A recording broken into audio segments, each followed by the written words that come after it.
வீட்டில் வெளியே விளையாடிக் கொண்டிருந்த 10 வயது சிறுமி மாலை சுமார் 5 மணி அளவில் காணாமல் போனதாக காவல் அவசர உதவி எண் 100 மூலம் தகவல் கிடைக்கப்பெற்றது.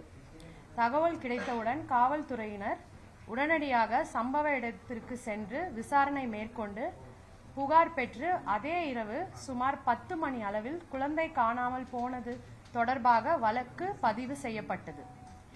இதனைத் தொடர்ந்து கருமத்தம்பட்டி உட்கோட்ட துணை காவல் கண்காணிப்பாளர் மேற்பார்வையில் 5 தனிப்படைகள் அமைக்கப்பட்டு காணாமல் போன சிறுமியை தேடும் பணி தீவிரப்படுத்தப்பட்டது. விசாரணையின் போது சிசிடிவி காட்சிகள் மற்றும் தொழில்நுட்ப ஆதாரங்கள் ஆய்வு செய்யப்பட்டதில் நாகப்பட்டினத்தை சேர்ந்த கார்த்தி வயது 33, தகப்பன் பெயர் காசிநாதன்.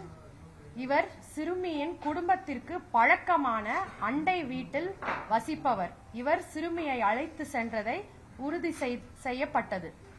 இதனைத் தொடர்ந்து கண்ணம்பாளையம் பகுதியில் உள்ள மரியா ரோஸ் கார்டன் அடுக்குமாடி குடியிருப்பில் முதல் மாடியில் பதுங்கி இருந்த குற்றவாளி கார்த்தியை காவல்துறையினர் சுற்றி வளைத்தனர். அப்போது காவல்துறையினரிடமிருந்து தப்பிக்க முயன்ற அவர் மேல் மாடியில் இருந்து குதித்ததில் அவருக்கு வலது கை மற்றும் வலது காலில் முறிவு ஏற்பட்டது. பின்னர் அவர் கைது செய்யப்பட்டார்.